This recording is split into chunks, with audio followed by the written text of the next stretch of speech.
Welcome, everyone. My name is Annie, and I want to thank you for taking the time to view this presentation. This video serves as an introduction to the continued affordability analysis connected to the Housing is Human initiative and petition. Throughout this presentation, I will walk through fair market rent averages by state and region, the affordability calculations used within the study, and some of the public federal data sources used to better understand the growing disconnect between wages and the real cost of housing. The goal of the project is not division. It is to encourage conversation, transparency, and deeper understanding of what many working individuals and families are currently experiencing throughout the United States. If this conversation resonates with you, I encourage you to review and sign the petition at www.change.org/housing-is-human. On the final slide that we'll go through, I will have the link posted as well.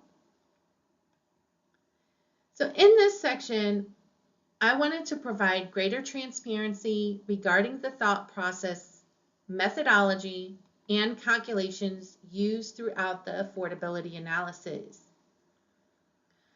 What you will see next is a walkthrough of the workbook and supporting calculations used to examine housing affordability based on publicly available Census and HUD data. The purpose was not to create perfect economic models, but to better visualize the growing gap between working class earning realities, housing qualification standards, and fair market rent averages across different regions. I believe transparency matters, especially when discussing economic issues that impact millions of people. That is why I wanted to openly share both the process and the supporting data behind this analysis. So today, this brief presentation is just to give you an idea of where I came up with the information that I found. And this is really important. I do have this link to some of the raw data I've compiled so far in a share drive down at the bottom of the petition if you want to get in and review some of this yourself. So here's the aggregated raw data. And this column here this is the median household income per the ACS source. However, after moving the top quarterlies, this column here is what the median income is from that point. However, one thing I want to point out here is also the population even underneath the adjusted median income. So this is the approximate total population based off of states data. But this is the population still remaining that is under the adjusted income level. So even here in Alabama, for example, we still have over half the population making under the median income levels. The same is true for Alaska.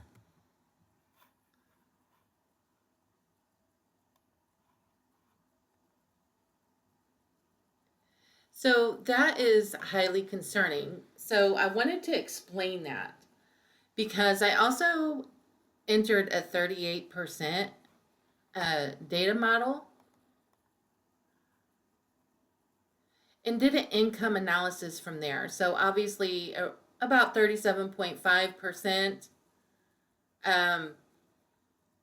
is half of the 75%.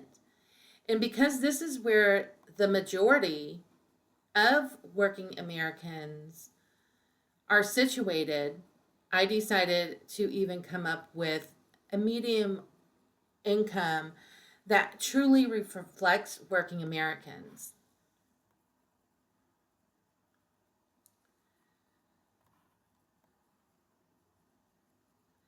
So, as you see, this is a lot of information, and it is done by state. And I'm not going to go through the entire information. I just wanted to show you the data that I've compiled completely backs up this analysis. So then is what I compiled here, the gap data. So how I came up with the gap data is we can see here there are several states obviously still at minimum wage, but I did go ahead and plug in the minimum wage of all the states as they are currently reflected right now. So we have a wide range of, essentially a wide range of different states. So based off the average, now this is the average. This is what they're saying the market rent should be, not necessarily what it is, but this is how they compiled data. So this is from HUD, column C, as well as this is from HUD in column H. So to qualify for this data, I did calculate, what this means monthly, going off 3 times the rent, which has usually been the standard. Now, I have seen companies recently go down to 2.5 times the rent, but that just makes this even tighter. It makes it more concerning because these amounts does not reflect utilities. It does not reflect your basic foods, your basic hygiene products. This is just an average based rent alone. It takes in nothing else that people need to just live and survive, not the basic necessities. So when property management companies lower the 3 times the rent, that even lowers what you have. So based off of that, I calculated, I broke this out to what somebody should be making per year, just an example here. So in order to qualify based off this, 3 times the rent, that's $3,510 gross a month. Let me move this calculator. I don't think it's, there we go. Okay, but then times this times 12, and that's your annual, $42,120 gross. So then that's what you needed gross. Now the typical average full-time job is 2,080 hours at 40 hours a week per year. So then I divided that total number by the 2,080, and that is where I came up with the 2025 needed to even qualify for that standard of housing. Now, when we move this into 3 bedrooms,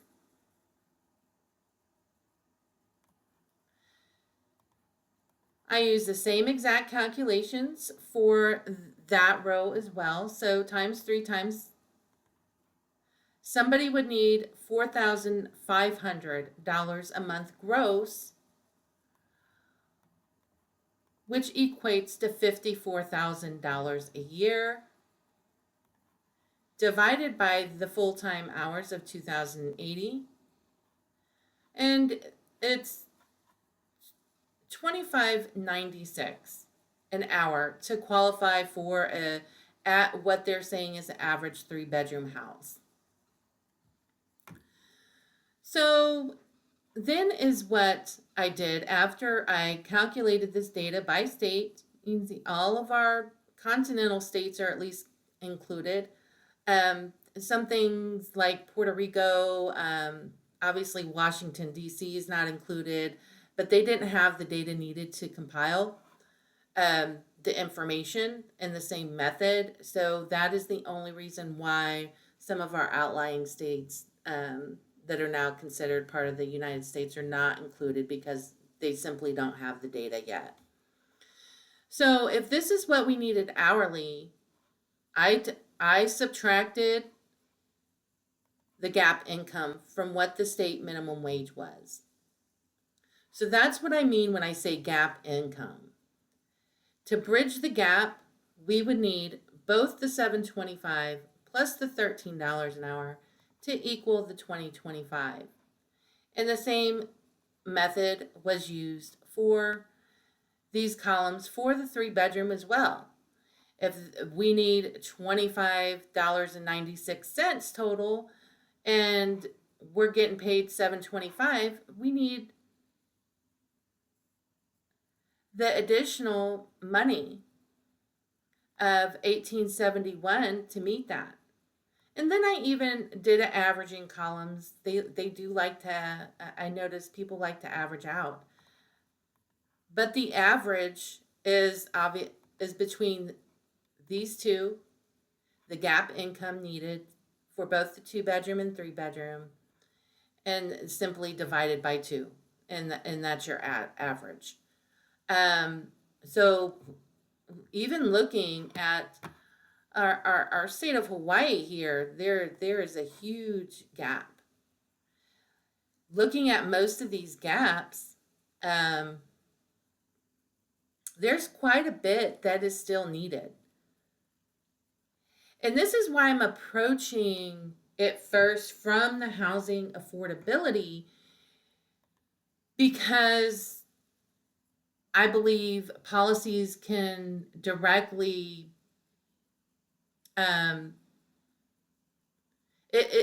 essentially it is the foundation of where this is going, because if we define what standard housing is and what we're able to be charged, and it's going to be more realistic initially for them to standardize the housing costs than it is to tailor each and every community's needs to what's actually needed in that area by instituting an overall minimum wage or cost of living structure. And I do believe that can be done. But that is going to take some more time. So the 2-bedroom housing market, I created the max. So, and for view, I set these out in regions. So when we're looking at the 2 bedrooms in the Midwest, we find that the maximum market value rent for 2 bedrooms is $1,206. The minimum was $961, and then looking at the average. So we have some low ones here, but since these are averaged, as you can see, it's still based off of foundational information that was aggregated in the state by state level. But you can see there is still a great need here based off of just the averages. The same for the 3 bedrooms.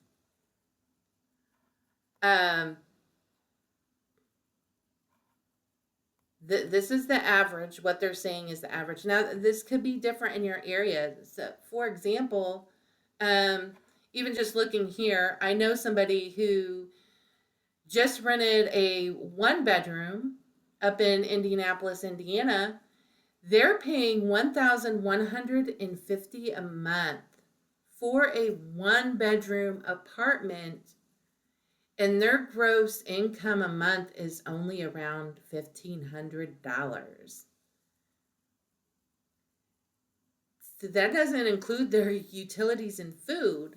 We want to talk about people who need government assistance, continuous SNAP, things of that nature. And the reality is, a lot of working people do need the additional assistance.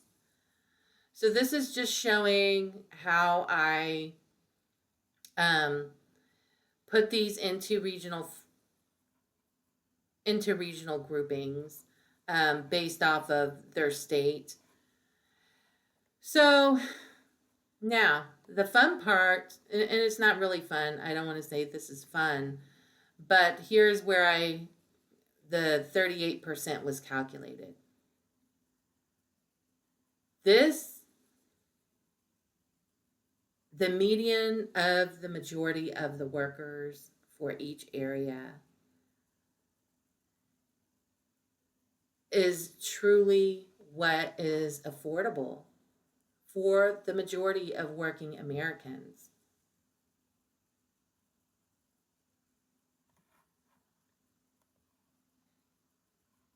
This is what the affordable rent would allow. So this means we're not even considering if a family needs a 2 or 3 bedroom or 1 bedroom. Based off what the average American working person who falls under the initial 75% analysis and taking all the people into consideration, this is what a high majority can afford. That is extremely important.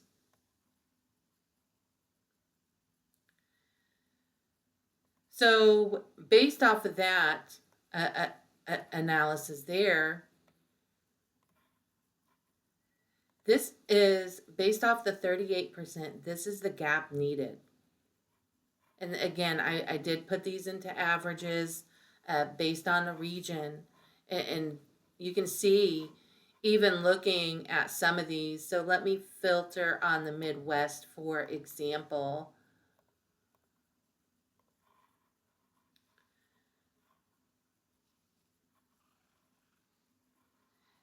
They are much higher when you look at them at the state level, the gaps, than at the region. So that's the 3-bedroom subsidy gaps. This is the 2-bedroom subsidy gaps.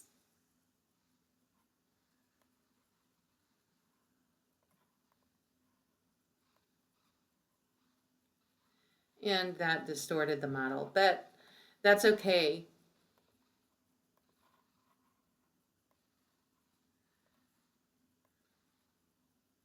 So even looking at the averages versus the reality, I want to show you there's a huge difference state by state.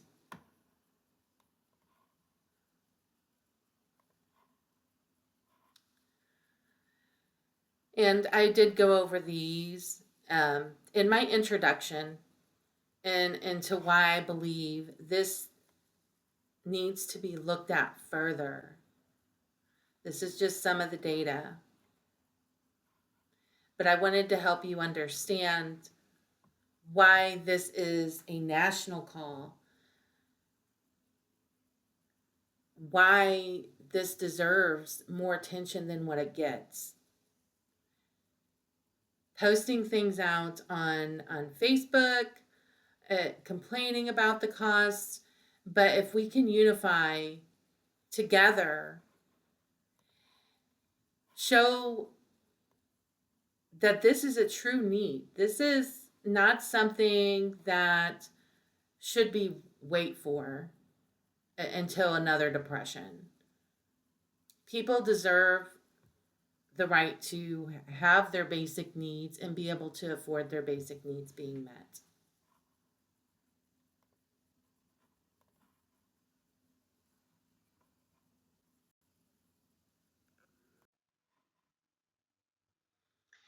Everything included within this project was built using publicly available federal data sources, and the primary sources include the United States Department of Labor and Wage, HUD fair market rent data, and U.S. Census household income distribution data. The purpose of using federal data sources is transparency and consistency. So while you may be experiencing different types of gaps in your local community, when you support the petition, you could comment, just simply state in what you feel the wages needs based off your household or your state and what you see the rent would, what type of rent you have to pay for your household. Because again, this is aggregated data and it is from the, you know, federal publicly available sources, but that doesn't necessarily mean that it's realistic in what we're experiencing either.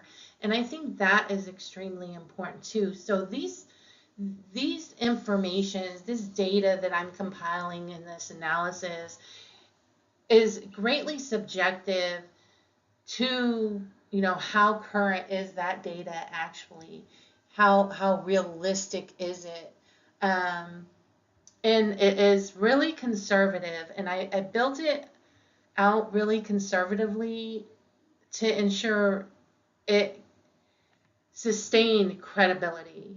We want to move something forward. We need to show that we're using credible information. This information is what they rely on, what different people rely on to make different decisions.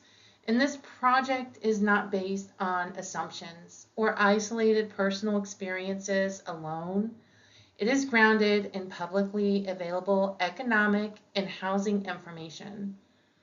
The affordability models developed throughout the initiative were designed to better reflect working class earning realities rather than relying solely on broad statewide median income averages that can sometimes be distorted by higher earners.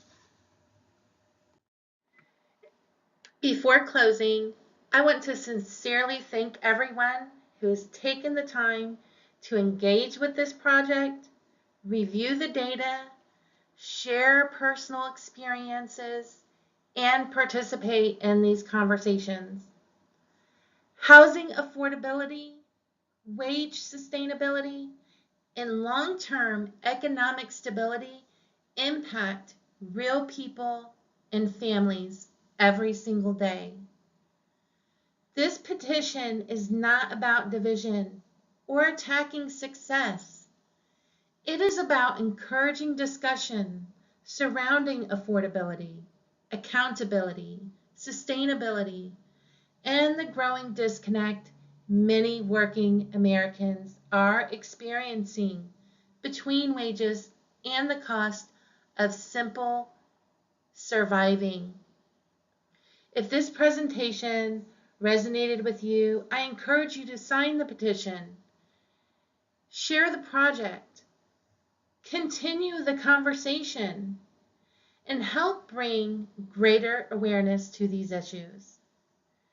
You can review and sign the petition at https://www.change.org/is-HUMAN.